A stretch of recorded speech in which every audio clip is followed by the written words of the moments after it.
Bonjour et bienvenue sur TV Sèvres-Maine.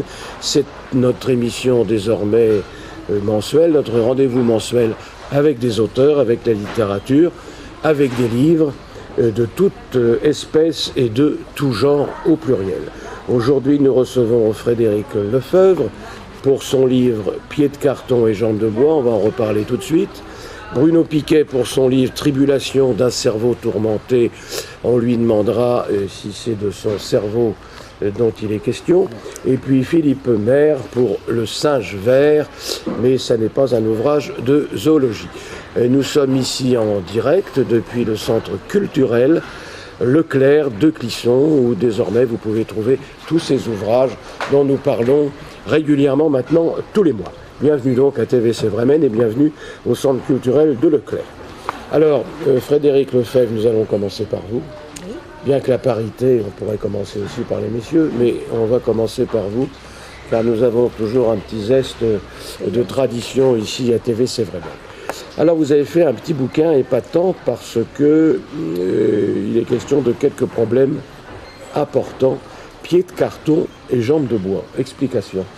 Alors en fait il y a 9 ans j'ai eu un grave accident médical, j'ai été opérée du dos et quand je me suis réveillée je me suis retrouvée complètement paralysée de la moitié du corps, atteinte d'un syndrome dit de la queue de cheval, un syndrome avec un nom assez réduit. De la queue de cheval. Oui, c'est-à-dire qu'en fait les racines de ma moelle épinière ont subi, on ne sait pas ce qui s'est passé, en fait j'ai été victime d'un aléa thérapeutique, la médecine n'a trouvé aucune explication à ce qui s'était passé. Si ce n'est que je me suis retrouvée avec toutes les racines des ramifications de ma moelle épinière complètement fichues, avec donc des atteintes neurologiques de la moitié de mon corps, donc une partie de mes jambes, une partie de mon système urinaire et une partie de mon système digestif.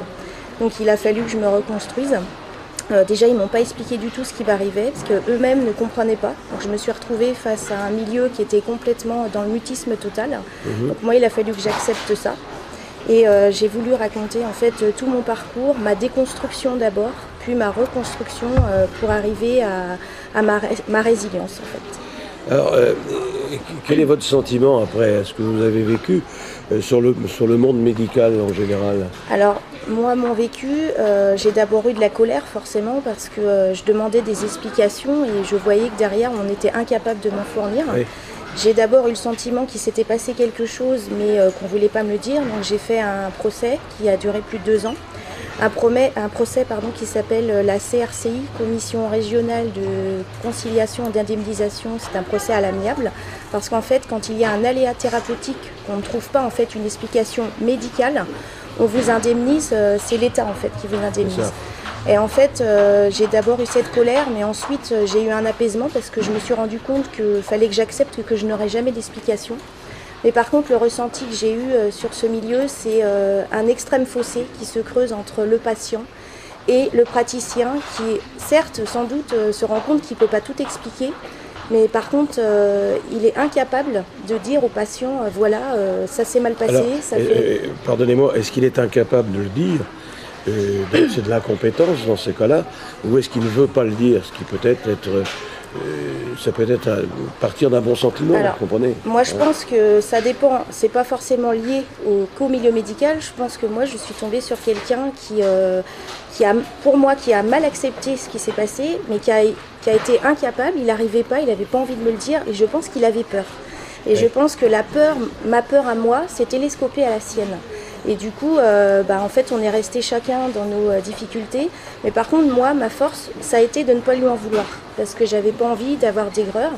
Je pense très honnêtement que ce genre de personne, à mon avis, est plus à plaindre que moi. Parce que moi, justement, j'ai pas eu ce ressenti. J'ai réussi à travailler là-dessus. Alors, qu'est-ce qui vous a incité à faire ce livre? Votre livre, je rappelle, le titre « Pieds de carton et jambes de bois », c'est assez original d'ailleurs comme titre. Oui. Et c'est même presque humoristique. Oui, c'est humoristique. Et dans votre cas, je trouve que c'est une bonne réaction quand même. Alors, vous avez décidé d'écrire ce livre-là après votre expérience. Après mon procès. et après le procès. Ouais. Alors pourquoi? Parce que j'ai voulu écrire à la ministre de la Santé, je lui avais fait une grande lettre, c'est la ministre qui était responsable de l'indemnisation. Comment s'appelait-elle à l'époque? C'était Roselyne Bachelot, je crois. Et en fait, j'ai eu une réponse. Elle savait lire. Oui. Bah, je pense qu'elle a de l'humour aussi, d'ailleurs. Oui, ça vaudrait mieux. Parce que... Voilà. Et en fait, j'ai eu une réponse. Je ne sais pas si elle l'avait vraiment lu. Enfin, c'est sa secrétaire qui m'avait retéléphoné, qui m'avait dit vos mots sont porteurs et vous rendez justice aux gens qui souffrent. Utilisez vos mots et continuez comme ça. Et ça a été un déclencheur pour moi. Et là, vous avez décidé d'écrire ce bouquin. Mes amis aussi m'ont poussé, ma famille, ils m'ont dit vas-y, sers-toi de tes mots pour rendre justice aux gens qui n'ont pas peut-être ton vécu et ta force pour pouvoir dire les choses avec pragmatisme. Et j'ai voulu être directe et expliquer que quand on se retrouve comme ça du jour au lendemain morcelé, c'est loin d'être facile, mais qu'on a chacun des capacités qu'on peut exploiter pour réussir à s'en sortir. Oui. Et c'était vraiment pour rendre justice à la fragilité, faire une éloge à la fragilité. Je vois dans votre livre un chapitre intitulé « Administration, je te glorifie ». Oui. Vous êtes bien la seule au monde à glorifier l'administration. Alors oui, bon, c'est péjoratif forcément, oui, le titre. Je m'en doutais un peu. En fait, j'ai fait exprès de faire un peu d'humour noir et d'être parfois cynique dans mon livre. Parce que quand vous vous retrouvez être obligé du jour au lendemain à recevoir par exemple ce fameux macaron GIC, rente invalide civile, atteinte à 80% pour pouvoir vous reconstruire dans la vie professionnelle, c'est un véritable parcours du combattant parce que vous avez parfois des agents administratifs, certains sont très humains mais d'autres en fait qui prennent un tel recul qu'ils se rendent même plus compte que derrière la personne qui a son macaron, il y a un être humain quoi. Et j'ai voulu montrer que c'était quand même extrêmement difficile et qu'il y a des sacrées aberrations. On vous répond des choses mais on se demande si on est dans le même monde. Et puis alors chacun de vos chapitres fait ressortir à chaque fois quelques citations d'auteurs connus. Oui. Vous avez choisi cette méthode dans quel but? Alors, parce que je trouvais que... je vois Gandhi, par exemple, je vois Syntex, et puis d'autres, Diderot même. Oui. On parle plus beaucoup de Diderot de nos jours. Non, mais c'est des références littéraires. Oui. Moi, j'ai fait un bac littéraire, j'ai toujours aimé la littérature. Et je trouvais que chaque citation résumait bien l'état d'esprit dans lequel je me trouvais pour chaque chapitre et chaque étape que je voulais structurer et raconter. Alors aujourd'hui, vous en êtes où? Alors je continue ma reconstruction. Là j'ai eu dernièrement un médecin positif justement qui m'a greffé un appareil pour que j'aille mieux au niveau de mes problèmes urinaires. Je continue mon ascension, j'espère continuer, mais j'ai toujours des moments très difficiles parce que mon invalidité elle est toujours là. Et j'ai l'intention de continuer à écrire, on m'y a poussé d'ailleurs. Et je pense que je vais peut-être continuer sur des thèmes de prédilection qui me sont chers, sur l'ouverture à la différence, la société, ce sujet-là et d'autres peut-être. Vos ouvrages, chaque fois, ce sont des cris, des réclamations ou des protestations. Un cri du cœur. Au moins, oui.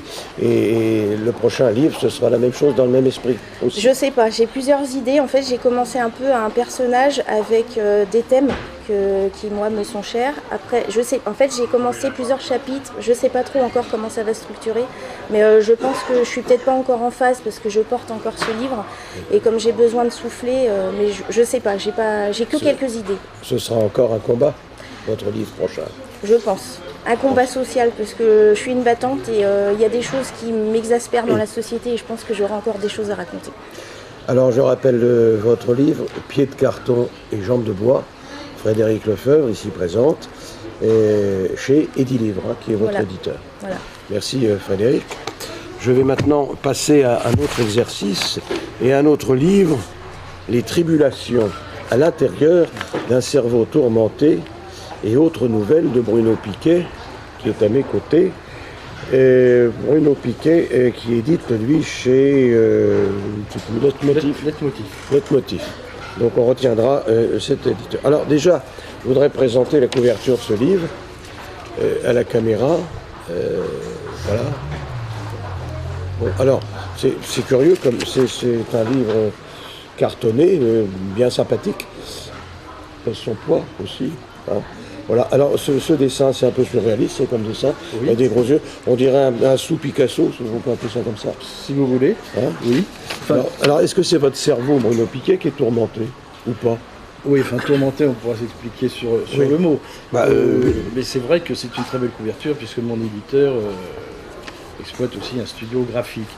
Et alors tourmenté, oui, mais c'est des tourments littéraires, des tourments poétiques. Hein, c'est pas, Oui, enfin, on s'en remet très bien. on s'en remet très bien, enfin littéraire, mais bon, il y a quand même quelques... Alors c'est un livre de nouvelles, je le précise, parce que le genre de la nouvelle est assez peu usité de nos jours. On fait des romans plutôt, on fait des essais, mais les nouvelles, l'avantage des nouvelles, c'est que c'est assez court, et puis qu'il y en a plusieurs. Oui, c'est un genre amusant pour l'auteur et c'est un genre intéressant pour le lecteur aussi parce que effectivement c'est court. Il n'y a pas beaucoup de métaphysique dans une nouvelle, on va directement au sujet, il n'y a pas 50 000 personnages, il faut les recentrer. L'action est assez ramassée également. Donc très très bien pour notre époque moderne. Où les gens malheureusement n'ont pas le temps de lire. On dit qu'aujourd'hui plus personne ne lit et tout le monde écrit. Alors je ne sais pas si c'est vrai. Mais c'est pas faux. Mais je peux dire que... Où tout le monde fait écrire aussi, ça arrive assez Oui, souvent. alors ça je vois d'ailleurs à quoi vous pensez, monsieur Bonne-Maison. Mais c'est vrai que dans mes déplacements, pour voir ce que devient mon livre, eh bien, je me suis aperçu que dans la région, des librairies fermaient. Des librairies on pensait qu'elles avaient pignon sur rue et puis en fait... eh bien, c'est fermé. En tout cas, ici, au centre culturel Leclerc de Clisson, ça ne ferme pas. Certainement pas. Ça ne ferme pas. C'est pas de mal à veille. Et vous êtes les bienvenus. Voilà. Alors, votre livre, là, Un secret peut en cacher bien d'autres. Oui. Oui, ça, c'est une évidence. Alors là, c'est une drôle de nouvelle. Oui. Parce que... Avec des références historiques au bombardement de 1943. À Nantes. À Nantes, oui. Et puis, j'ai aussi voulu montrer que l'âme humaine avait ses côtés particuliers, beaucoup de cachotterie, c'est-à-dire qu'on a tous un personnage qu'on fait voir aux autres, on essaye de faire en sorte qu'il soit flatteur, et puis parfois, c'est peut-être mon travers professionnel qui m'a appris ça, on va y revenir, mais d'autres aussi peuvent c'est un travers, s'en rendre compte. Oui, c'est un travers en effet, puisque notre ami Bruno Piquet était officier de police. Donc, oui, enfin, officier. Le mot est juste. Alors, je vous en prie. Et donc, on voit que derrière tout ça, souvent, il y a beaucoup de noirceur. Par exemple, j'ai jamais vu quelqu'un dans un divorce dire ah oui, ma femme est partie, elle a raison parce que je suis un gros salopard. C'est pas jouable ça. Donc tout le monde se fait quelque chose de flatteur. Donc c'est un peu cette nouvelle. Et puis oui, il y a des références à la résistance. À l'histoire, à la résistance. Oui. Bah, écoutez, c'est pas très encourageant, là, votre résistant, là, en l'occurrence. Non, parce que c'est une belle personne au début. C'est une belle personne. Et puis après, on s'aperçoit qu'il y a beaucoup à redire. Et puis il y a aussi d'autres références historiques. Par exemple, il y a le grand dérangement, ces gens qu'on a évacués du Canada, enfin les Anglais les ont chassés parce qu'ils étaient suspectés de sympathie à l'égard des Français, et ils ont parcouru les océans, certains sont arrivés notamment à Nantes, une partie est venue habiter le quartier de ce qui deviendra le quartier nantais de Chantenay, et d'autres ont refranchi une nouvelle fois les océans pour se retrouver en Louisiane. Donc c'est pas forcément bébête, il y a des petites choses de réflexion dans ces nouvelles. Enfin, je et puis alors, à contrario, vous dites là, à un moment donné, c'est une nouvelle, les assassins ont eux aussi un cœur. Oui. Bon. Oui, alors ça c'est une expérience professionnelle. Oui, je rappelle. Quand j'étais commissaire divisionnaire à Nantes, voilà. Effectivement j'ai été saisi d'une affaire qui a été traitée en 2 temps 3 mouvements, et à l'observation de celle-ci, j'ai pu me rendre compte qu'effectivement les assassins avaient aussi un cœur. Il faudra lire pour comprendre, on ne va pas tout dévoiler. Non, mais les assassins ont un cœur, bon, très bien. Alors, est-ce que vous avez fait sauter beaucoup de procès, de voitures quand vous étiez commissaire divisionnaire Certainement pas. Sauter, c'est un mot qui me fait hurler. Bon. Il y a des exonérations qui sont motivées, et ce n'est pas du tout la même chose. Le commissaire divisionnaire que j'étais, officier du ministère public, dispose de l'autorité des pouvoirs, des poursuites sous le contrôle du procureur, mais c'est juridiquement cadré, c'est pas n'importe quoi, c'est pas comme on le dit bien souvent, il ne pas sauter les contraventions contre un excès de vitesse. Oui, absolument pas. Bon. C'est une... Et voilà, je n'aurai pas pour détracteur notre ami avocat. On verra tout à l'heure. Alors, moi j'ai une petite nouvelle que j'ai lue là dans votre livre. Le Père Noël, parlez-nous de cette nouvelle-là, parce que c'est la saison. Alors c'est l'actualité, le Père Noël. Hein. Le Père Noël, oui, dans cette nouvelle, il y a un petit peu de philosophie, mais avec un petit P, faut pas exagérer. Donc, c'est une nouvelle sur la destinée, le litre arbitre, c'est-à-dire que... Le litre arbitre. Le libre arbitre. On parlait d'exonération de contravention tout à l'heure, mais de là parler. Vous avez fait un lapsus révélateur. Il a bien dit le litre arbitre. Monsieur Bonne-Maison, je vous soupçonne de l'avoir fait exprès. Mon cher maître, vous avez bien entendu le libre arbitre. Moi aussi, j'ai bien entendu. Alors revenons sur le libre arbitre. Donc voilà, c'est-à-dire qu'on ne sait pas que notre destin est joué d'avance. Bien souvent le cas, des petites choses innocentes vont nous conduire à telle ou telle conduite. Et là, dans le cas qui nous intéresse, si je puis dire, c'est la mort d'un des personnages. Mais c'est un petit peu comme l'effet papillon. Où trois choses de peu d'importance se produisent dans un avion, 3 petits incidents qui pris séparément ne valent rien du tout, mais ils vont précipiter 450 passagers au fond de l'océan. Voilà, c'est un peu dans cet esprit-là que j'ai écrit, Père Noël 2.0. Voilà.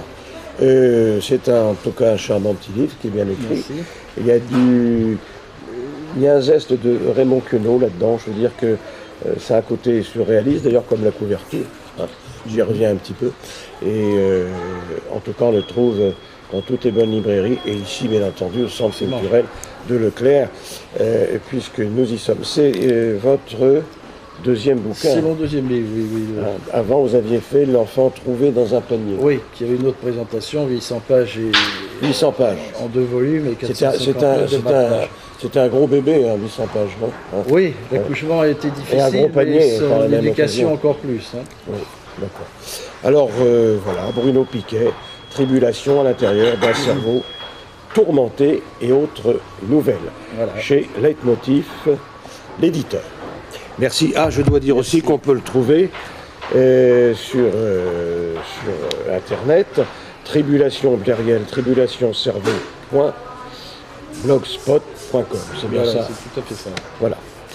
Merci Bruno Piquet. Et maintenant, je vais vous parler d'un animal curieux qu'on ne trouve pas dans les zoos facilement, qui est un singe vert, de couleur vert.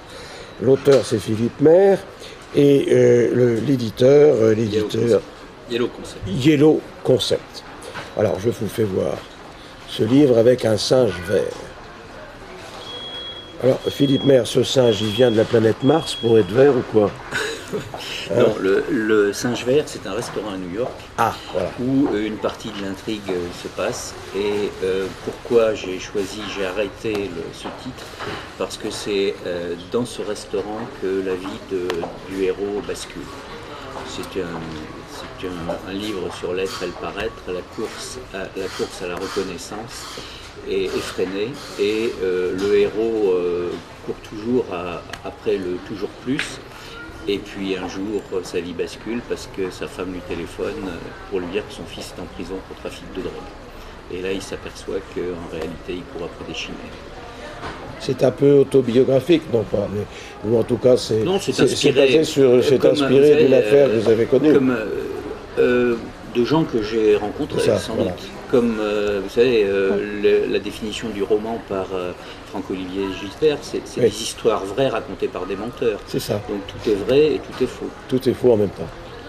Vous êtes plutôt vrai ou plutôt menteur? Les deux, mon capitaine. Très bien. Oui, je rappelle à nos téléspectateurs que Philippe Maire est avocat au barreau. Juste une petite digression. Il y avait beaucoup d'avocats dans la rue la semaine dernière. Oui. Et la semaine d'avant, vous y étiez, non? J'y étais pas, mais je suis solidaire. Vous étiez solidaire. Bon, c'est très bien. Alors, le singe vert, donc ça se passe à New York, c'est une manière de polar un peu en même temps. Oui, enfin, c'est une partie se passe à New York, une partie en Roumanie, une partie en France. Enfin, voilà. Est-ce que ça finit bien? Ça finit bien. Sans nous dire la fin, mais est-ce que ça finit bien? Ça finit bien. La fin est ouverte. Oui. Et le lecteur pourra raconter son histoire, terminer l'histoire à sa guise.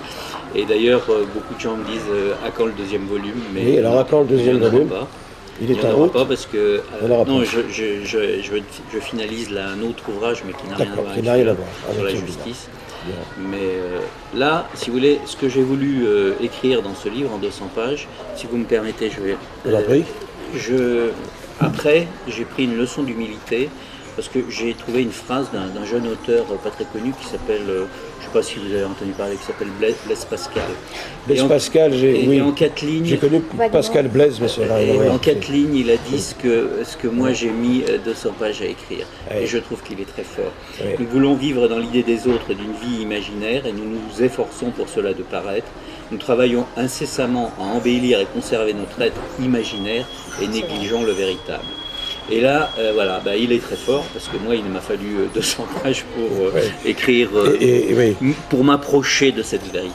Il était spécialiste, Pascal, des mouvements ondoyants et divers aussi. Voilà. Alors, tous les trois, j'aimerais que vous me parliez de vos, si vous en avez, de vos difficultés, non pas à écrire, puisque vos 3 ouvrages sont excellemment écrits, mais les difficultés, si vous en avez, avec vos éditeurs, parce que c'est pas facile quand on est un auteur pas très connu encore, ou une auteure pas très connue, c'est pas toujours très facile de trouver un éditeur, de se faire éditer, sauf à payer soi-même. C'est une chose que personnellement je comprends pas beaucoup, parce que écrire un livre c'est du travail, nous sommes d'accord. Et alors on travaille, et en plus il faudrait payer pour le travail qu'on a fourni. Sans être un syndicaliste farouche, alors, ça me paraît un petit peu dépassé tout ça, non? Je pense que tous les 3 on a un handicap, on s'appelle ni Nabila ni Sophie Moi Davant. j'en ai 2. Oui. Et si on s'appelait Nabila, Sophie Davant, ou si on était passé dans l'amour et dans le pré, on aurait été édité. Valérie Trierweiler, édité à Rennes. Voilà. Parce que c'est un produit commercial et c'est pour faire... c'est ça. Il faut vendre. C'est un produit de consommation et nous, avec nos illusions et notre plume, on n'intéresse personne. Voilà. Si ce n'est la TV Sévramen. Oui, bien sûr, vous êtes très aimable. Ça rejoint ce qu'on disait sur le paraître, c'est-à-dire qu'on est aussi dans un monde d'images. À partir du moment où vous avez réussi à faire parler, à être dans les médias et être connu, vous allez y arriver.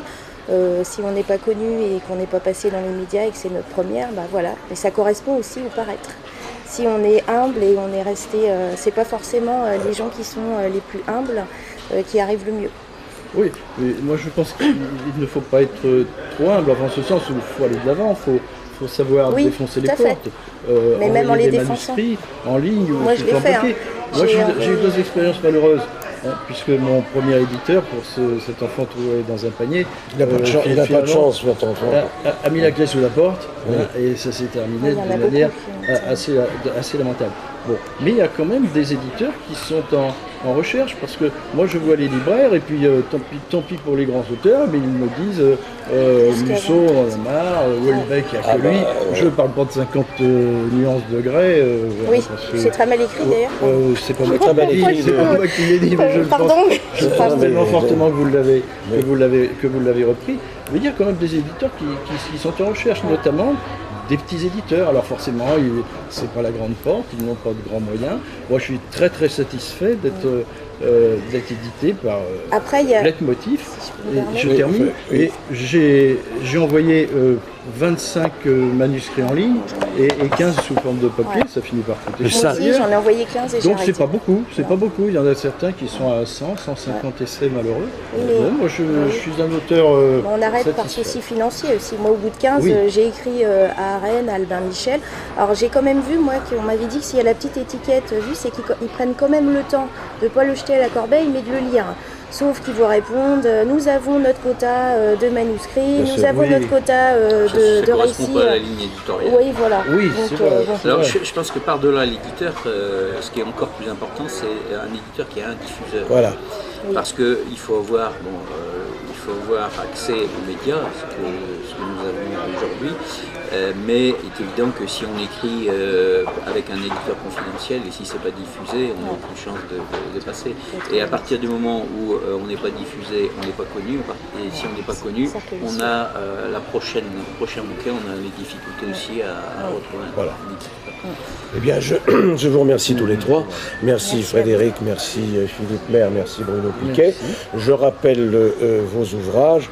Le Singe Vert, donc, de Philippe Maire. Vous l'avez lu, le Singe Oui, je l'ai lu, j'ai été intéressé. Vous l'avez lu? Non, Vous ne l'avez pas lu? ça m'intéresse le sujet. Mon ami ne dit pas de mal de mon ancienne profession. Et puis tout à l'heure, vous avez dit, pour l'instant, est-ce qu'un avocat peut mentir ou quelque chose du genre? Non, je lui ai demandé si je l'ai pas dit. Je lui ai posé la question. Il a répondu, ça dépend des jours. Donc, Philippe Maire pour le Singe Vert, Bruno Piquet pour les tribulations à l'intérieur d'un cerveau perturbé. Tourmenté. Tourmenté.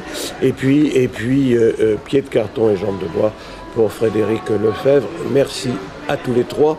On se retrouve dans un mois, au mois de janvier, pour cette même émission, pleine page, depuis le Centre culturel Leclerc de Clisson. Et joyeux Noël à toutes et à tous. Merci.